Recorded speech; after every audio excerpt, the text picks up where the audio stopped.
E aí pessoal, tudo certo? Olha só, o Natal tá longe, mas a Secretaria da Cultura já está fazendo chamamento para a programação de 2024.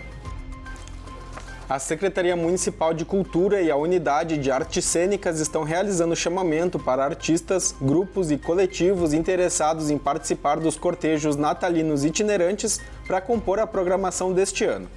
Através do QR Code que está na tela, você acessa o formulário de inscrição que vai até dia 15 de julho. A Secretaria de Desenvolvimento está oferecendo mais uma oportunidade de qualificação de forma gratuita.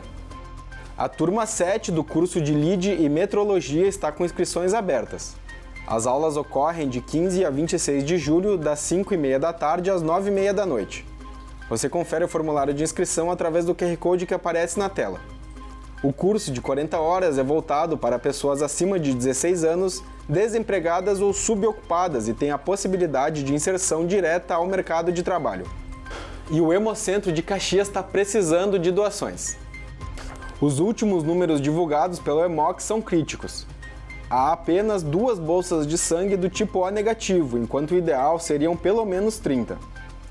Para doar, você pode comparecer diretamente no Hemoc ou agendar um horário pelo WhatsApp 54 984 18 8487 ou pelo telefone 3290 4580.